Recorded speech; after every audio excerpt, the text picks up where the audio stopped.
When you want your spring break to feel like... and your kids' pool day to feel like...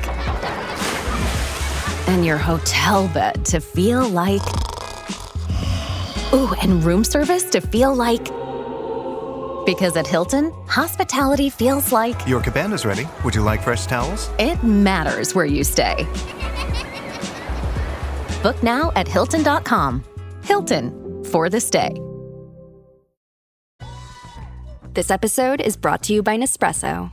Introducing Virtuo Up, the latest in a long line of innovation from Nespresso. It's innovation you can touch, sense, and taste in every single cup. With a 3-second start, easy open lever, and dedicated brew over ice button, it's even easier to enjoy your coffee your way. Sip for yourself. Shop Virtuo Up exclusively at Nespresso.com.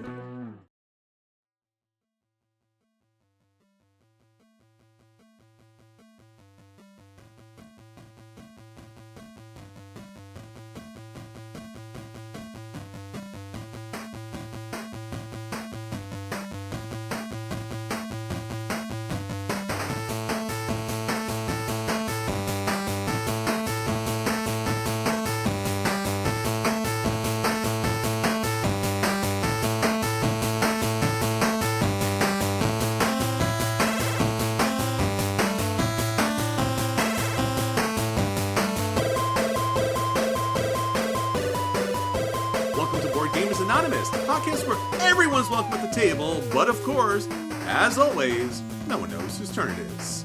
This is Chris. And this is Dave, or Game Master Dave. And we would like to thank all our Patreon backers for helping us bring you a brand new episode, especially about Dave, talking about From Meeple to Megacon. So welcome to episode 569. A little bit twist on the beginning. Anthony's not here with us this week, but we brought to you Game Master Dave. Hey, Dave, how you doing? I'm doing great. I am exhausted preparing for a very large convention coming up, which we'll talk about in a minute. Yes, so that's going to be our feature review because we were like, hey, a lot of you out there who play tabletop games really love those different dynamics of getting to the table and trying to bring many different games and many different people from the outside to learn about tabletop gaming. And maybe in the back of your mind, in your imagination, in your dreams, you thought about, hey, why don't I just run a convention? I should do a thing. And so we said, Dave, why don't you come on and tell people how to do a thing? Because it'd be a thing. That's right. It certainly is a thing. It's a thing. So Dave will talk about that on the feature. So stick with us. We'll talk about all the ups, downs, lefts, and rights, and nuts and bolts about running a game convention so that maybe you will run one. Or maybe at the very least, you'll get some insight on what it means to run a game convention. And spoiler here, it means more than tables and chairs. That's right. Yes. A lot more. There's a lot of pain and gravitas in his voice. You can tell. He's like, there's a lot more. You have no idea. I've seen things, man. You don't know. I've seen things. However, do it. Yeah, do see, it. well, Dave, save it for later, man. They have to listen to the rest of the episode. Okay, I'm sorry. So that being said, let's get on to the episode. So just a little bit of an update because we talked about this last week, and it seems to be an ongoing drama in the tabletop industry. If you are not inside the tabletop industry, you may not know and or care, but I think it's one of the things that we should mention and talk about because when it comes to the media that you consume, as far as tabletops gaming is concerned, there's a lot of challenges with it. So while Dave could talk about all the convention stuff, obviously I could talk about all the media stuff and what it means to put together media based on tabletop gaming. And obviously there are good actors and bad actors. We talked about Rodney last week and his big kind of expose about how his business has been operating and his business in relation to Chaz from Game Night Picks. Chaz has had multiple channels. He's worked directly with Rodney. And Rodney made made a full video and documents about how there's been inflated numbers, there's been financial shenanigans and things of that nature. Chaz came out recently and he put out a video and he's also said, this is generally untrue. Rodney has had some shenanigans and some problems and some issues and some inflated this, that, and the other and hasn't done things correctly. And so Dave, this continues to go on. This is a thing now. This is a thing. Unfortunately, this is a thing. It is another thing. Yes. It certainly is. Yeah. So again, we want to bring this to light because a lot of us out there, including ourselves, watch Rodney's videos, watch Chaz's videos, watch a lot of these people that are associated with both Rodney and Chaz out there.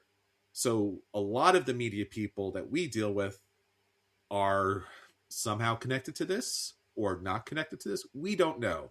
But we want you to be very wise and valuable consumers because we all out there are making suggestions or recommendations based on games, and you should be aware where it's coming from and why it's coming from there. And also, Board Gamers Anonymous does not take money from publishers or designers, nor does it take any directions from anybody else, nor does it inflate its numbers in any kind of way in order to make their channel or their stuff look bigger than it is. We have all of you out there. You mean the world to us, and you're the real gamers out there that we do this content for. So, as always, thank you all so very much. And now on to the episode. So let's roll for a preview here. So, Dave, I don't know if you know this, but gaming over the last couple of years has been a little bit of a thing when it comes to just taking a normal game that you and I have played for many years and say, well, what if it was gigantic and huge and super expensive? Have you come across these games?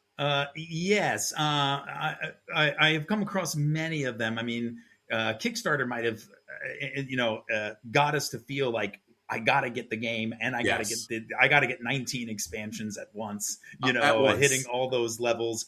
And then I think also, I've said this for decades, like when there's a game out for everything. I mean, it's unbelievable. And so when are they going to run out of ideas? I'm really impressed with the creativity that everybody has in coming up with new ideas. But as we know, game companies are sort of rehashing some old ideas, and representing them. It's such a hard conversation to have, Dave, because Anthony and I have talked about this as a bit of a monkey paw situation where we always wanted every bit, every expansion, every promo in one box. And now we live in a world where Kickstarter and GameFound have actually been able to do that. And it's wonderful. And in an ideal situation, that beautiful, brilliant box of gaming goodness could travel with us. Unfortunately, it becomes a gigantic financial cost because you have to buy everything at once without knowing if you like the game. And again, liking the game sometimes is personal preference. Sometimes it's not like it's objectively bad. I think most games now, more than ever, are just very good. Right. Where in the past they were a little bit, I'm not sure. Like I way back in the day, Dave, I did a Kickstarter podcast called Kicking the Habit, and it was very sketchy back then. Like the stuff that was on Right. Kickstarter, whew, there was a lot of IP violations on there and a lot of really odd concepts, but it was accessible on some level. And now, obviously, it's all packaged. And again, I'm sure if I had any publisher on here, Dave, they would say very simply, like, it makes financial sense. Right. And I understand that because I want these publishers, small and big, to continue to publish games. So whatever works best for you, I want that to happen. But again, some sage advice here, like it would be wonderful and nice if I could just buy the base game first. And I guarantee you, I swear to you, I will come back and buy the Kickstarter expansions or the GameFound expansions, but it's very hard. So that being said, Dave, that's kind of the preamble for Concordia. From Matt Gertz is coming out in a special edition from our friends at Awaken Realms, who also own GameFound, and they are putting together a gigantic big box game version. Currently, they have it's a preview that's up there, so I can't give you full details yet, but there is new art. It's been refined on some level without really full explanation. The game is going to include all of their expansions. They've already done special editions for Puerto Rico, 1897, Agricola, Castles of Burgundy. They look brilliant. And this version also looks very good, although, again, it's hard to qualify, right? Because, again, like, Concordia is a great game. I don't know if it needs a super edition, but again, as one of those people that oddly enough, this is the one game that I love. It's always in my top list, but I don't own it. So cue the music of I don't know. Maybe I'll have to back this because reasons, Dave. Have you played Concordia, Dave? Strangely enough, there are some weird holes. I mean, I Oh, know no. how to play so many games, but I have yet to play Concordia, and I've also yet to play Puerto Rico. I've never played Puerto Rico. Okay, Dave. So first off, you need to correct Concordia because it's one of the best games ever invented. Okay. Sincerely, Matt Gertz is a genius, and this is probably his most accessible, brilliant game. Again, he has so many brilliant games, but like this is his most accessible. Have you ever played Imperial or Imperial 20 something or something? No. Oh, we have to play that too, Dave. Well, now we got a list of things to do. Oh no, we have a list of games to play, and now I've roped you into maybe backing this now. Yeah, maybe so. I've unexpectedly helped Awakened Realms produce bigger games. No, sorry. So that being said, Concordia is a wonderful game. It's on GameFound as a preview. Check it out. Stick with it. Oh, and Dave, one other thing. If you play Puerto Rico, the only version you should ever play is Puerto Rico 1897. Okay. Because the other version is about colonization and slavery that you participate in. 1897 is not that. And it's a better game on top of everything else. A good thing to know. It is a very good thing. And that's why being in this, listening to this podcast is important. You can learn. Oh, thanks, Dave. Yeah, we try to you can still have the gamer goodness without having the problematic qualities of a bygone era. Hopefully, supposedly, kind of, not really, but everything's great, and we're just winning all the time. So, yay! There you go. So, Concordia Special Edition, Awakened Realms, currently on GameFound. Absolutely, positively, check it out. If you have the funds and the resources and the money, please get me a copy because I probably won't be able to afford it, but I love Concordia. That being said, Dave, one other game that I want people to know about because Asmodee made a big deal about it, and surprisingly, I also very much love this game. I don't know if maybe you've played this one, Dave. Citadels. I have played Citadels, yes. Do you love it? Come on, it doesn't hit the table as often, and the reason is because there's just so many games that people want to play. That's so true. When it first came out, or for the couple of years after that, it hit the table quite often. People enjoyed it, but not so much anymore. Dave, Citadels is one of my favorite games of all times for a couple of reasons. Specifically, I don't love social deduction games. And primarily because 9 times out of 10 social deduction games is choosing a random person or everybody pointing at somebody and going, you should leave the game now. Don't come back. Right. Or again, accusations, and it's just not fun. I don't find it fun. Again, I played so many of these and I appreciate it. And it's a different type of situation. That being said, Citadels, I would say for me is it's in the top 5 of social deduction games because you don't target other people at the table. You target roles that they might happen to have. Right. Now you target the roles based on what the other players are doing, but you don't target the players. I think that's helpful, and you don't eliminate players, which is great.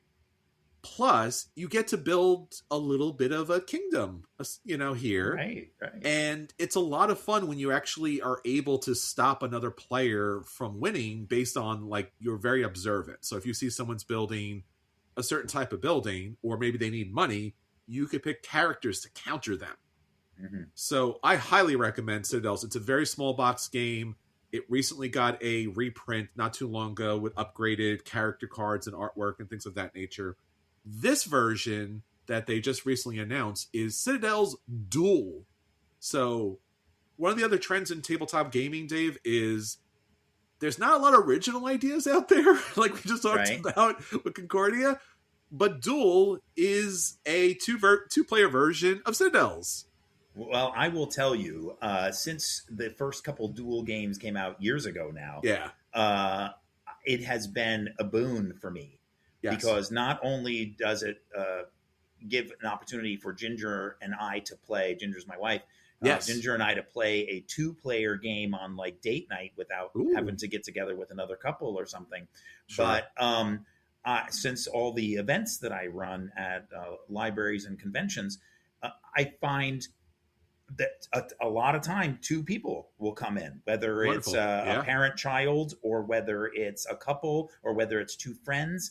and they will say, like, what games do you have available? And I will say, well, I have a selection of these six different games that are particularly only for 2 players, and that intrigues them and they want to learn. So Wonderful. I fully support the duel games, and so I'm curious about this one for Citadel's Duel. Yes.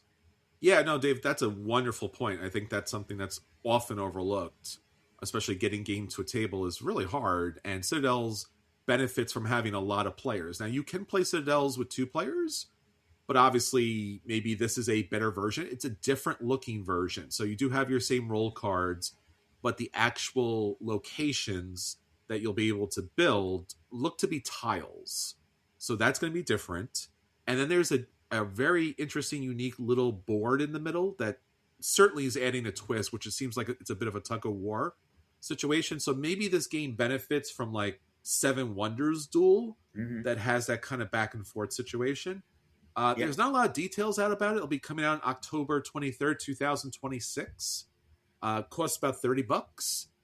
I'm really hoping that this is amazing because I'm a big fan of Citadel's. I'm probably one of the bigger fans of the game itself. I have the original copy with the expansion, and I bought the updated version of the game, which is not radically different, Dave, but I bought both versions. So clearly I'm brilliant and or have a problem, Dave. Well, we all, that's a whole nother episode.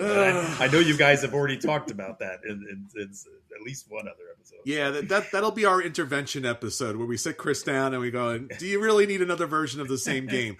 I don't know, maybe. Well, I will say, if you've never tried a duel game out there, I think you should add at least one to your collection. There's a large selection of them out there. Seven Wonders is probably one of my top 25 favorite games of all time. Seven Wonders Duel is in my top 10. Wow.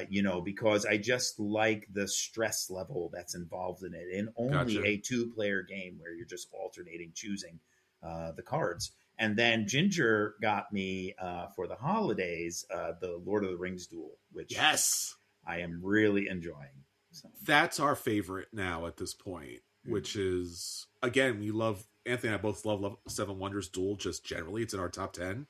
And then Lord of the Rings is better. Yeah. And it's just like, how did they do that? Like, it's very stressful when you play that game. The amount of stress is amazing, which, it reminds me of one of my favorite games also in probably my top 25 is Agricola, because you have to do 19 things right now and you can only do one. 100%. And they have a 2-player version of that. I think I have it back on the shelf somewhere, like all creatures big and small, I think, or something of that nature. Yeah. So, and Caverna has a 2-player version as well. Like there's a lot of those really great games out there. So again, another great game to check out when it comes up. Hopefully we'll get a chance to play it and we'll talk more about it. Well, with that said, Dave, let's get on to Roll for Review. So, Dave, this week, you're going to let people know if they should run out and pick up a game and they should buy it, if they should sit down and play the game and play it, if they should dodge a game or avoid it, or in fact, Dave, in those rare situations, those games are a dreaded burn and you should burn it and never go to a convention that actually is playing that game. So, Dave, you played 2 games this week. Pick one and let us know. Okay. Well, actually, I wanted to fill you in that I missed playing a game that is right up my alley. The Eve board game. Please. Whatever. I didn't get a chance to play it. Some of my friends did. There's a local game reviewer on Long Island. He has a YouTube channel, and he got a copy and he invited me over. And unfortunately, I had other commitments, and I was really upset because I played Eve online probably for like 6 years. Wow. So that's a whole nother story. So I didn't get a chance to play it, but I had a friend, one of my friends that did, gave me some pointers of what he liked about the game. But Wonderful. The 2 games that I did get a chance to play recently, was SETI and Civolution. And I will tell you, you just said pick one. So no. I want you to do both. Oh, okay. Feel free to start off whatever you like, Dave. Okay, so I will tell you, SETI, I really enjoyed. Now, I've got a stepkid who's dating an astronomer. I went, as soon as I finished, this is what it comes down to. As soon as I finished the game, I went online trying to find a copy of SETI to buy it for them, to send it to them for their birthday, holiday, whatever. Apparently it's sold out. I don't know if it's back in stock now, but you can't get a copy right now. Wow. This game was great. It's complicated, but it's understandable. I grasped the concept pretty well. I love the changing rotation of the planets in the middle of the board. I mean, the game design of this and the interaction is really incredible. And there is a lot of points to get. And then, of course, the theme. Well, I don't want to surprise it. If you've never played it, things happen. A third of the way through the game, something happens, and then 2/3 of the way through the game, something else happens, and you're like, "What is going on?" And it can completely change the strategy and how you're playing, especially if you're positioned to take advantage of those things. And although I only played it once, I felt that there was like 19 different ways to win the game, depending on what you want to do, and I really enjoyed it.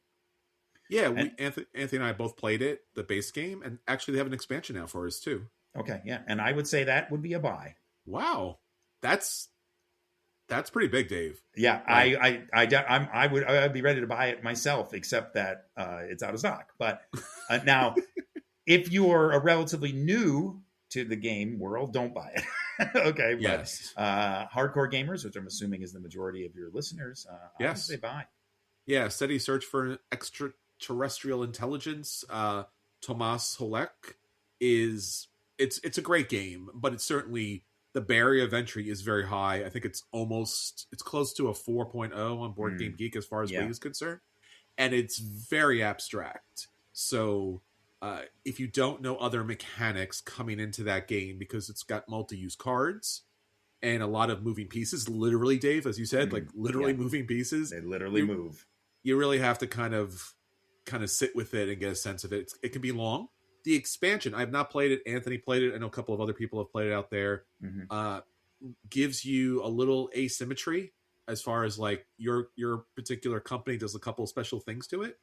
I'm super excited to play that because I felt like the game needed a little bit more to kind of ground it. So I'm looking forward to playing it at some point. So maybe we'll talk more about it at a later point. Talk more. There you go. All right, Dave, what else you got for us? So then the other game in the same day, it was a long day, 8 hours. Oh, wow, there's a long day. My friend taught me Civolution. Now, he was been telling me about this game probably for a good 3, 4, 5 months, saying it was his favorite game at that point. And I will tell you the production value of it is fantastic. I really enjoyed the pieces. The board setup is amazing about how all the slots of the pieces, where once you get an upgrade, you flip it over, everything's lined up like that. Lots and lots and lots of pieces. But I definitely enjoyed it. I thought it was great. I thought the strategy and where you line up cards in order to complete a row to get your bonus was very cool. Now, I will tell you, though, that even though visually it was very, very interesting, I didn't feel like I was running a civilization in a way. I don't know. I just didn't grasp me the way that I expected it to. I really like the concept that you could manipulate your I don't know what the names of it is. You could essentially change your civilization, change your people that are in your civilization and give them bonuses. I thought that was really cool. So if you're heading in a direction that you're trying to get points via this way, you can manipulate the people that live. You can genetically manipulate the people that live in your civilization. I thought that was a very unique mechanic. But it just, maybe if I played Civolution first before SETI, SETI just visually and with the stunning pieces just was incredible. I do want to give Civolution another try. If I was going to rate it, I really enjoyed it. Don't get me wrong by anything that I said. Sure. But I would give it a play. Gotcha. Yeah, this is unfortunately one of the rare Fell games I still have not played. And I know Anthony had some challenges with it because the dice manipulation and what you can and can't do can be challenging. Because even though you can manipulate the dice, it's still somewhat a little bit of luck of the draw here, or the luck of the roll. And also Civilization is over a 4.0. I know that for sure as far as weight is concerned. So Very crunchy game, plus the randomness of the dice rolling adds an extra level of complexity that I don't think we've seen in a long time, especially from a Feld. Feld is usually more in the 2 or 3 realm as far as like complexity is concerned. So maybe I love the concept of it. The concept of it is 100%. is incredible. But getting new gamers into something like that might be, it's not open to any kind of new gamers. No. And again, you're a person who's taught, hegemony to a bunch of relatively new gamers. So that's saying a lot, Dave. Yeah, and Hadrian's Wall and Twilight Inscription. Those are like crazy my toughest teachers right now. All right, well, let's get into that, Dave. So for our feature review this week, we're talking from Meeple, you as an individual gamer playing your games, to Megacon. Obviously, the dream is for all of us out there, especially listening, is that we want as many people as possible to game. And how do we go about that? I mean, literally, it's a podcast that we've been doing for almost 13 years going, can we get more gamers to game? That would be nice because we love the hobby. We love the industry. We love the designers out there. And we would love to be able to play more games. And 99% of the time, the only barrier happens to be getting people to the table. So the dream of being able to produce a con, be part of a production or logistics manager, or just trying to figure out some of those things when it comes to conventions, I think everybody wants to know, Dave. So why don't you give us a little bit about your background professionally in the tabletop industry, and then what you've done as far as running either very small, tiny get-togethers up towards like the larger groups, up to conventions, which you're doing this weekend. That's right. Yep.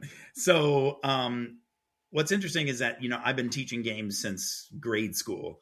And I attended a couple conventions early on in my life, including PointCon. There was a gaming convention at West Point that I enjoyed going to. And I'm more of a military strategic simulation player, a war gamer. So I experimented. I think in 7th or 8th grade, I ran my first convention out of my parents' living room. And I had about 9 of my friends come over and play. And and then later on, I actually owned a game store. I ran literally like 20 events a week in the game store, if you include all the trading card game tournaments too, but also D&D and board gaming night and miniature game night. And so I sort of fell into this situation where I've been getting people together for decades. And I have also encountered thousands of people that have said to me, I don't have a friend group I don't have any friends that I can play a game with on a regular basis. And I suggest to them all the time, you got to go meet some people. You got to take a chance. It's nerve-wracking. It's intimidating, but go to a convention, start out with a small one, or go to a game night on meetup.com or at a library. Volunteer to be involved in some sort of event or convention or something. Go meet people, go play games, go support gaming. And this has been something that I have been doing. But in the realm of what it takes to do it is not easy, Chris. It is not easy. So one of the things that you always have to think about, whether it's an event night or a convention, is, you have to think of a concept or a purpose in a way, and then finding a location to do it is really hard. I have people searching out locations right now for possible future events. And so do you get a church or Knights of Columbus or American Legion, VFW, or do you go all in and get a hotel, or do you rent out a store? Getting the location is just the first thing. And then you got to choose a date. I mean, I run into situations. I've run 2 conventions on my own, Octocon at the Bethpage Library in October, and Fat Dog Friday after Thanksgiving Day of Gaming in November out of the Seaford American Legion. But finding a date for October is really nerve-wracking. You've got other events in the area. You've got Comic-Con. You've got the town has their fall festival, and so you got to worry about parking. You got to worry about 1,000 things. And then how many people are you expecting? Are you expecting 6, or are you expecting 6,000? Right? There's all different levels. So one of the things that I sort of do is divide things into departments, think about volunteers to cover each department, have to work out a schedule. And then one of the big ones is trying to figure out advertising. You know, social media is great until it's not, right? Yeah. And then having a static website is great, but you got to drive traffic to it. Sure. You know, word of mouth is great, but you have to build up a community before you get a chance to spread everything word of mouth. You know, advertising is massively huge. And if you go into, you got to get the word out about the location and the date and all the other details. And it's one of the super hardest things. It's actually the thing that probably takes the most time of mine is to advertise events. I would spend 3 or 4 hours a week advertising events when I owned the game store. You know, just putting it all out there. Now, that's if you want to plan something. You're doing it on your own, right? Or my other suggestion is volunteer at an event. And I've been very lucky to get involved with in its early stages. And they kept, the organization kept saying, Dave, you're doing a great job. Here's more responsibility. Here's more responsibility. Here's more responsibility. And so now I am the board game coordinator for Long Island Tabletop Gaming Expo, which is happening this weekend at the Cradle of Aviation Museum. And so what that entails is I have to do a lot of communication. I have to be involved in meetings quite often. We have some internal communication systems that we use, a lot of questions, and then it is coordinating and getting the volunteers and getting game masters and producing a schedule and entering all the data and making sure everything runs smooth and making sure things don't conflict, and then also advertising, helping out with the advertising, sharing the post. They've got a great organization, unbelievable organization. And let me tell you, the benefit package for the volunteers is great. You know, this is one of the best things that I've been involved in, because they feed us, they give us tickets, they get a T-shirt, we get training, we get communication.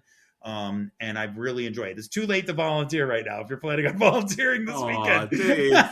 But this year we have more volunteers than we've ever had. Yes. We've got more events than we ever had, and we just seem to be expanding and growing. The board game area is great. I've got a team that's running my tournaments. We've got Crokinole. We have David Miller coming to do Mario Kart Thunder Road. I've got tons of blood on the clock tower, but honestly, the most growth that we've had has been in the RPGs, in the miniatures, and in the trading card games, and the live experiences, the escape rooms, and all of the activities. They have panels and they have workshops, and it's just incredible. All of that could be found on Long Island Tabletop.com or litabletop.com, really. And you can still get tickets. Yes. And if you're listening to this podcast and you live in the Long Island area or New York City area and you come visit, come say hi to me on the second floor. I'll be running around. I'll be running around wearing a blue shirt. Oh, Chris will be up there too, actually. I will be up there. We were invited as special guests. We don't know when, Dave, but we will be doing a special presentation of a thing. Yeah. So the day of, find Dave in the game area, and Dave will point to us because we'll be in the game area as well. Yeah. And then you can ask us when we're doing our thing, and then we'll tell you, and then you can come and see the thing that we're going to do. We believe the whole gang from BGA will be there. So you get to see all of us, including Will and Megan, who have also been on the podcast, including Dave, who's also been on the podcast several times. Yeah. And we will tell you about the thing we're doing. We'll also be playing games. So if you would like to play games with us, we'd be happy to have you. Because we always say a seat at the table, Dave. That's the thing we do. That's right. We actually say and do the thing. And I will tell you that I encourage people, like I mentioned earlier, go to a convention. First of all, I think everybody should go to a convention, whether it's small or big, doesn't matter. And you can see that this is an opportunity for you to be involved in, be present with other people that love your hobby, and then sit with them and play games and meet people.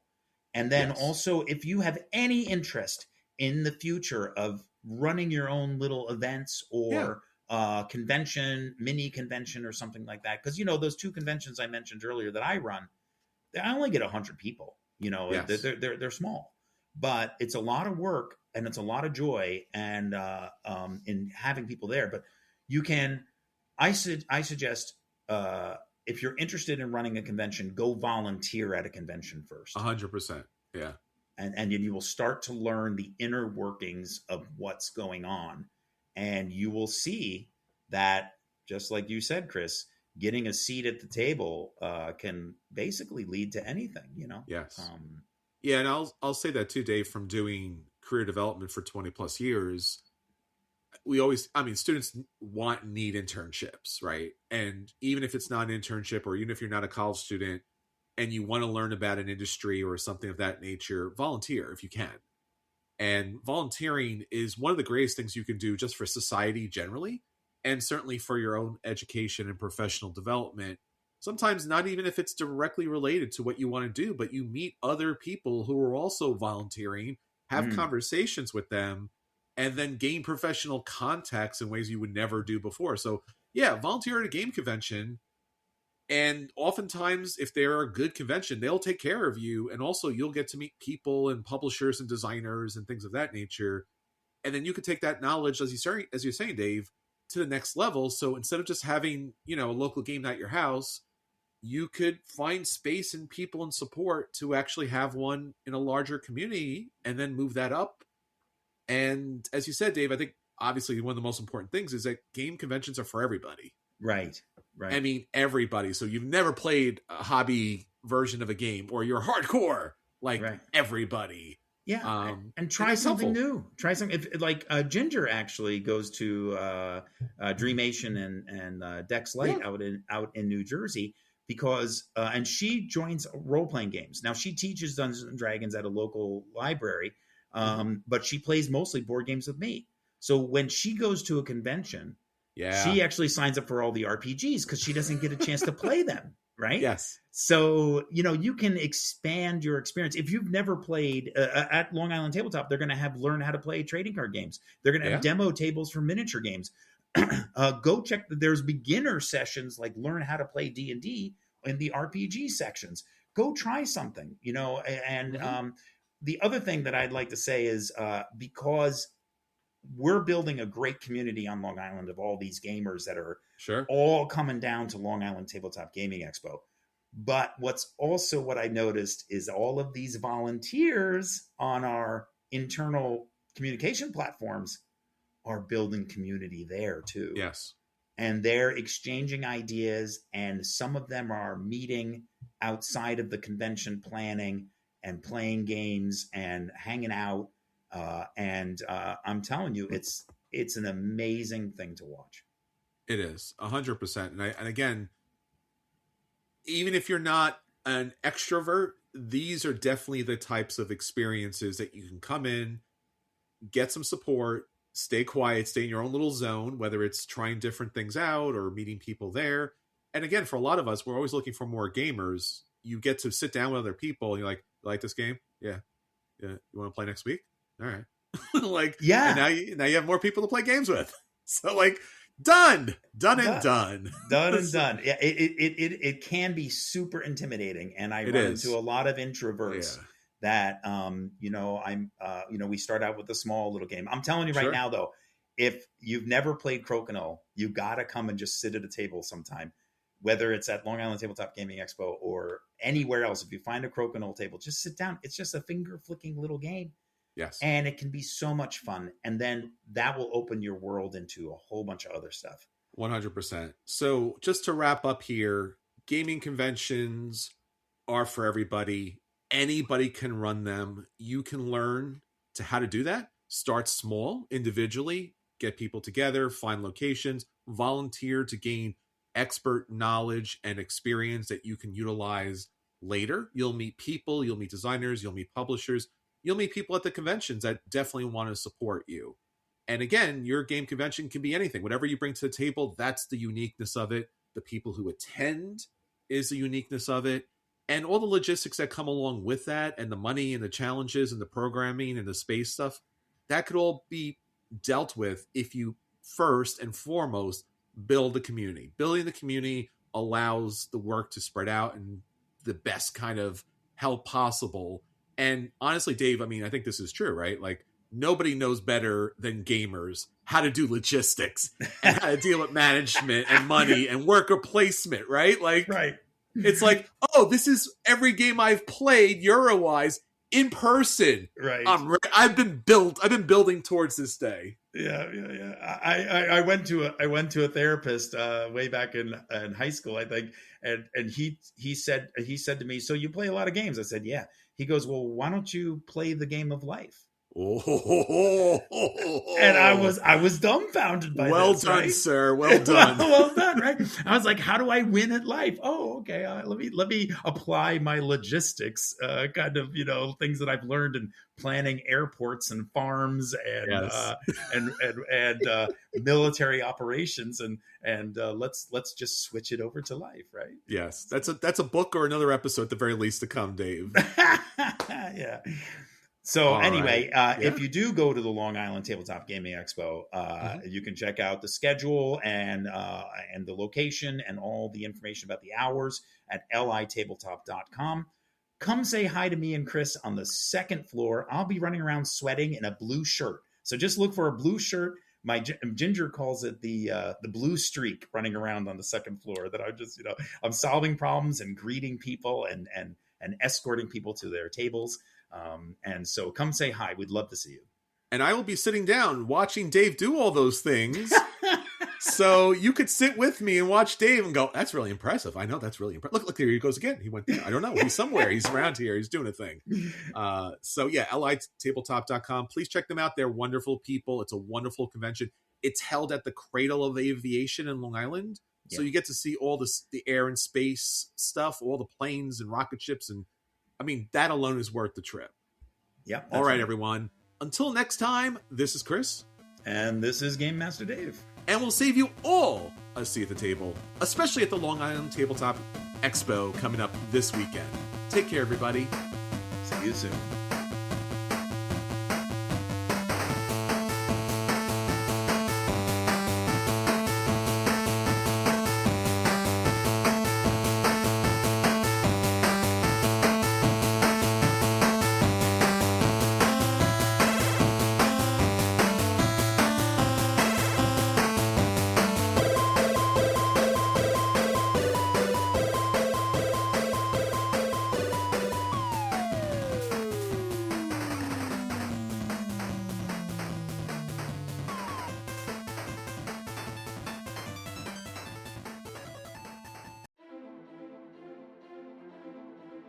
Every hero strikes out on their adventure for a different reason. To prove myself worthy of my mother's praise. To write my own story and discover who I really am. To prove to my family that I am more than they believe me to be. To revive the god that has chosen me. But when the fragile balance of the world is in jeopardy, and sinister forces move in the darkness, heroes will be tested, pushed to their limits and beyond.